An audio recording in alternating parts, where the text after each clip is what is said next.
नमस्कार बच्चों, आज हम आलेख के बारे में पढ़ेंगे। यह हिंदी व्याकरण का महत्वपूर्ण विषय है। कक्षा 11वीं और 12वीं के लिए अत्यंत महत्वपूर्ण है। यह कई बोर्ड परीक्षा में आ चुका है और 3 अंक का आता है। तो हम इसके बारे में सारी जानकारी बताने वाले हैं।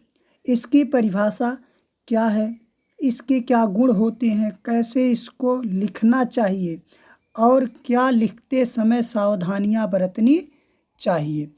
तो आलेख क्या है? परिभाषा: आलेख को निबंध का रूप माना गया है। जिस तरह से लेख का अर्थ विचार से संबंधित, उसी प्रकार इसके पहले आ लग जाने के कारण यह सर्वांगपूर्ण हो जाता है। दूसरे शब्दों में, आलेख गद्य की वह विधा है जिसमें एक विषय के ऊपर सम्यक विचार होते हैं। दूसरी हेडिंग कि हम अच्छे आलेख के गुण क्या क्या होना चाहिए, अच्छे आलेख के क्या क्या गुण होते हैं। तो कभी कभी पेपर में दे देता है कि अच्छे आलेख के 5 गुण लिखिए। तो आपको क्या लिखना है? पहला, एक अच्छा आलेख नवीनता और ताजगी से संपन्न होना चाहिए। नंबर 2, उसमें जिज्ञासा उत्पन्न करने की शक्ति होनी चाहिए। नंबर 3, विचार स्पष्ट होने चाहिए ताकि पढ़ने वाला पढ़ता जाए। नंबर 4, भाषा अत्यंत सरल, सुगम तथा प्रभावी होना चाहिए। नंबर 5, एक बात को दोहराना नहीं चाहिए। जैसे आपको कहीं आ जाए कि गरीबी भारत से हटनी चाहिए, तो उसका दोबारा उपयोग नहीं करना चाहिए कि पढ़ने वाले को ये ना लगे कि आप गरीबी गरीबी रटते जा रहे हैं। मतलब एक ही बात को बार बार दोहराना नहीं चाहिए।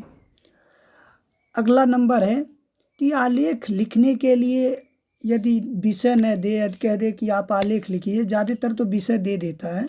यदि ये न लिखे कि विषय न दे, कि जैसे बच्चों में आत्मविश्वास कैसा पैदा करे, यदि ये टॉपिक दे दिया तो ठीक है। यदि टॉपिक न दे तो आप किस पे लिखना चाहिए? ज्वलंत मुद्दा, कोई करेंट अफेयर्स हो।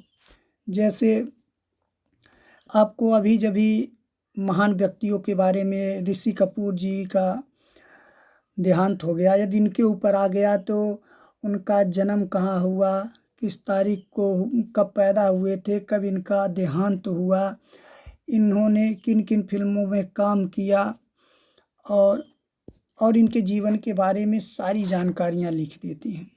ये होता है ज्वलंत मुद्दा, करेंट अफेयर्स, इसको कहते हैं करेंट अफेयर्स। नंबर 2, प्रसिद्ध विषय हो कोई।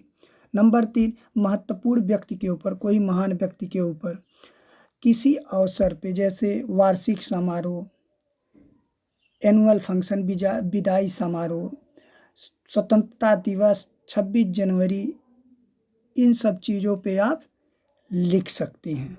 तो इसमें हम एक टॉपिक दिए हैं आपको समझने के लिए कि बच्चों में आत्मविश्वास कैसे पैदा करें।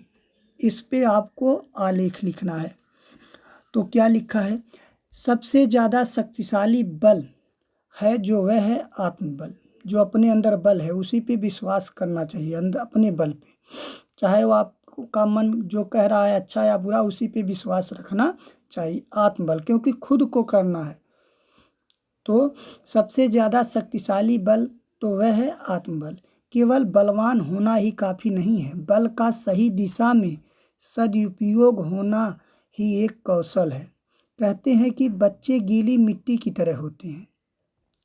जैसे गीली मिट्टी का मतलब, जैसे कहार होते हैं, वो मिट्टी से चाहे जो जिस रूप में चाहते हैं उस रूप में उसको ढाल देते हैं और बना देते हैं। तो वही कह रहा है, कहते हैं बच्चे गीली मिट्टी की तरह हैं, आप जिधर ले जाएंगे उधर जाएंगे। उन्हें जिस रूप में ढाले वे सही रूप लेते हैं। अतः माता पिता को अपने बच्चों में आत्मविश्वास बढ़ाने की तरफ ध्यान देना चाहिए। आत्मविश्वास से भरपूर बच्चे किसी भी मुश्किल का सामना बड़ी आसानी से कर लेते हैं, लेकिन अधिकतर बच्चों में आत्मविश्वास की कमी होती है।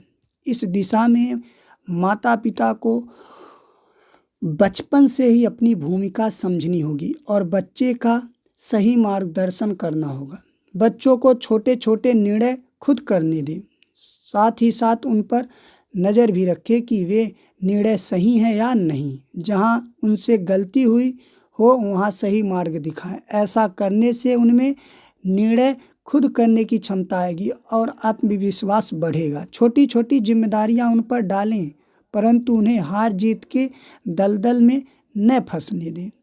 उनके अच्छे प्रदर्शन पर उत्साह बढ़ाने के लिए उनकी तारीफ करें। बच्चों को अपनी रुचि के अनुसार नहीं बल्कि उनके मन मुताबिक भी चलने दें। सबसे ज़रूरी यह होता है कि आप अपने बच्चे के दोस्त बनकर रहें, जिससे वे अपनी गलतियां भी बेहिचक आपके साथ शेयर करें। बच्चों का मन बहुत कोमल होता है। अगर शुरुआत से ही उनमें आत्मविश्वास की भावना विकसित की जाए तो वे हर काम को बड़ी आसानी से कर सकते हैं। ऐसे बच्चों का बौद्धिक व शारीरिक विकास भी अच्छा होता है। ऐसे ही आपको आलेख लिखना होता है। धन्यवाद।